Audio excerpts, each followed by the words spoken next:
ಪ್ರೀತಿಯುಳ್ಳ ದೇವಜನರೇ, ನಿಮ್ಮೆಲ್ಲರಿಗೂ ಯೇಸು ಕ್ರಿಸ್ತನ ಶ್ರೇಷ್ಠವಾದ ನಾಮದಲ್ಲಿ ವಂದನೆಗಳು. ಶಾಲೋಮ್, ನಿಮಗೆ ಸಮಾಧಾನವಾಗಲಿ. ಈ ದಿನ ದೇವರ ವಾಕ್ಯದ ಧ್ಯಾನಕ್ಕಾಗಿರುವಂಥ ವಿಷಯ, ಪೂರ್ಣ ಮನಸ್ಸಿನಿಂದ ದೇವರನ್ನು ಹುಡುಕಿರಿ. ಅದಕ್ಕೆ ಆಧಾರವಾಗಿ 2 ಪೂರ್ವಕಾಲವೃತ್ತಾಂತ 15ನೇ ಅಧ್ಯಾಯ 2ನೇ ವಚನ. ಆಸನೆ ಎಲ್ಲ ಯಹೂದ್ಯ ಬೆನ್ಯಾಮಿನ್ ಕುಲಗಳವರೇ ಕಿವಿಗೊಡಿರಿ. ನೀವು ಯೆಹೋವನನ್ನು ಹೊಂದಿಕೊಂಡಿರುವ ತನಕ ಆತನು ನಿಮ್ಮೊಂದಿಗಿರುವನು. ನೀವು ಆತನನ್ನು ಹುಡುಕಿದರೆ ನಿಮಗೆ ಸಿಕ್ಕುವನು. ಆತನನ್ನು ಬಿಟ್ಟರೆ ಆತನು ನಿಮ್ಮನ್ನು ಬಿಟ್ಟು ಬಿಡುವನು. ಈಗ ಓದಿದ ವಾಕ್ಯ ಭಾಗದಲ್ಲಿ ಆಸನೆಗೆ ದೇವರು ಕೊಟ್ಟಂಥ ಆಲೋಚನೆ, ನೀವು ಆತನನ್ನು ಹುಡುಕಿದರೆ ಆತನು ನಿಮಗೆ ಸಿಕ್ಕುವನು. ಆತನನ್ನು ಬಿಟ್ಟರೆ ಆತನು ನಿಮ್ಮನ್ನು ಬಿಟ್ಟು ಬಿಡುವನು. ನೋಡಿ, ದೇವರ ವಿಷಯದಲ್ಲಿ ಕೆಲವೊಂದು ನಿಯಮಗಳಿವೆ. ನಾವು ದೇವರ ಬಳಿ ಬರುವಾಗ ದೇವರು ನಮ್ಮ ಬಳಿಗೆ ಬರುವರು. ನಾವು ದೇವರನ್ನು ಗೌರವಿಸುವುದಾದರೆ ದೇವರು ನಮ್ಮನ್ನು ಗೌರವಿಸುತ್ತಾರೆ.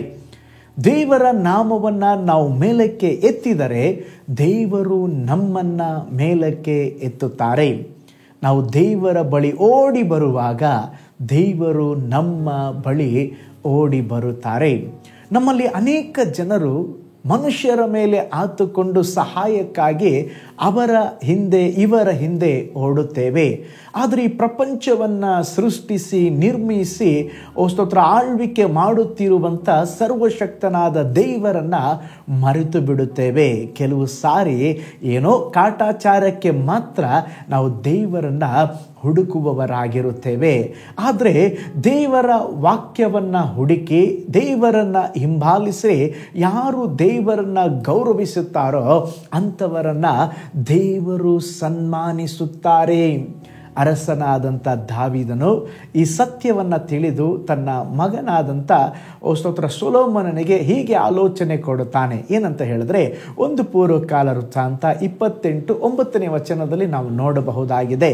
ನನ್ನ ಮಗನಾದ ಸೊಲೊಮೋನನೇ, ನಿನ್ನ ತಂದೆಯ ದೇವರನ್ನು ತಿಳಿದುಕೊಂಡು ಆತನ ನೀತಿಯನ್ನು ಹೃದಯದಿಂದಲೂ ಒಪ್ಪಿದ ಮನಸ್ಸಿನಿಂದಲೂ ಸೇವೆ ಮಾಡು. ನೀನು ಆತನನ್ನು ಹುಡುಕಿದರೆ ಆತನು ನಿಮಗೆ ಸಿಕ್ಕುವನು. ಆತನನ್ನು ಬಿಟ್ಟರೆ ಆತನು ನಿಮ್ಮನ್ನು ಕೈ ಬಿಡುವನು.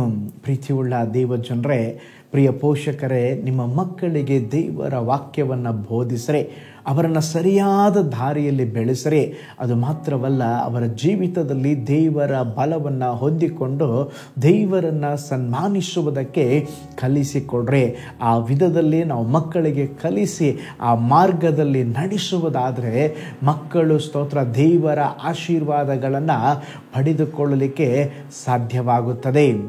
ಒಂದು ನಡೆದ ಅದ್ಭುತ ಸಾಕ್ಷಿಯನ್ನು ನಿಮ್ಮೊಂದಿಗೆ ಹಂಚಿಕೊಳ್ಳುತ್ತೇನೆ.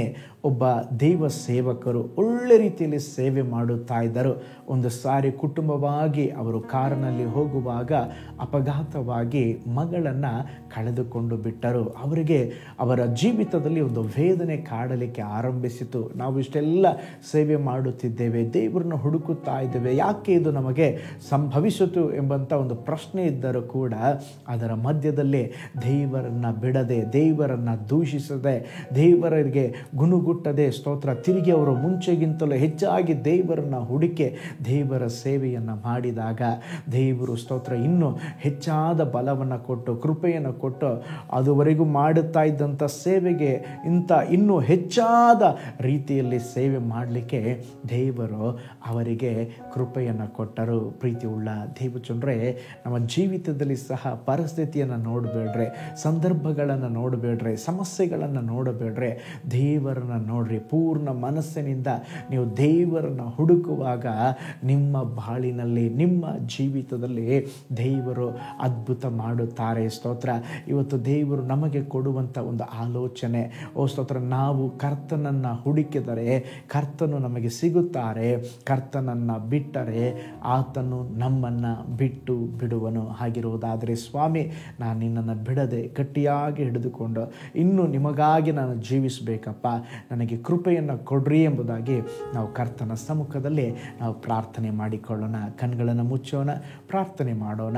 ಪರಲೋಕದಲ್ಲಿ ವಾಸ ಮಾಡುವ ನಮ್ಮ ತಂದೆಯಾದ ದೇವರೇ, ಅದ್ಭುತವಾದ ಈ ದಿನಕ್ಕಾಗಿ, ಈ ಸಮಯಕ್ಕಾಗಿ ನಾವು ನಿಮ್ಮ ನಾಮವನ್ನು ವಂದಿಸುತ್ತೇವೆ.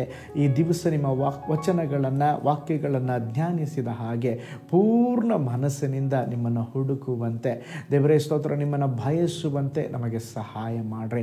ಒಂದೊಂದು ದಿನವೂ ನಾವು ನಿಮ್ಮ ಹತ್ತಿರ ಸೇರಲ್ಪಡಬೇಕಪ್ಪ. ಒಂದೊಂದು ದಿನವೂ ದೇವರೇ ಇನ್ನೂ ಹೆಚ್ಚಾಗಿ ನಿಮ್ಮ ಬಗ್ಗೆ ನಾವು ತಿಳಿಯಬೇಕಪ್ಪ. ನಮಗೆ ಸಹಾಯ ಮಾಡ್ರಿ. ಈ ಹೊಸ ದಿನಕ್ಕಾಗಿ ಕೂಡ ದೇವರೇ ನಿಮ್ಮನ್ನು ವಂದಿಸ್ತೇವೆ. ಈ ದಿನ ದೇವರೇ ಬಲವನ್ನು ಕೊಡ್ರಿ, ಕೃಪೆಯನ್ನು ಕೊಡ್ರಿ, ಅದ್ಭುತವಾಗಿ ನಿನ್ನ ಜನರನ್ನ ಬ್ಲೆಸ್ ಮಾಡ್ರಿ. ಒಪ್ಪಿಸಿಕೊಡ್ತೇವೆ, ದೊಡ್ಡ ಕಾರ್ಯ ಮಾಡ್ರಿ. ಸ್ತುತಿ, ಘನ, ಮಾನ, ಮಹಿಮೆ ನಿಮಗೆ ಸಲ್ಲಿಸ್ತೇವೆ ಯೇಸುವಿನ ಹೆಸರಿನಲ್ಲಿ ತಂದೆಯೇ, ಆಮೇನ್, ಆಮೇನ್. Praise the Lord. ಹಾಗಾದರೆ ನಮ್ಮ ಜೀವಿತದಲ್ಲಿ ದೇವರನ್ನು ಸ್ತೋತ್ರ ನಾವು ಸಂಪೂರ್ಣ ಮನಸ್ಸಿನಿಂದ ಹುಡುಕೋಣ. ಕರ್ತನು ನಿಮ್ಮನ್ನು, ನಿಮ್ಮ ಕುಟುಂಬಗಳನ್ನು ಬ್ಲೆಸ್ ಮಾಡಲಿ. ನಾಳೆ ಮತ್ತೊಂದು ದೈನಂದಿನ ಧ್ಯಾನದಲ್ಲಿ ನಾನು ನಿಮ್ಮನ್ನು ಸಂಧಿಸ್ತೇನೆ. ನಾನು ನಿಮ್ಮ ಪ್ರೀತಿಯ ಸೇವಕ pastor Paul Joy. God bless you all.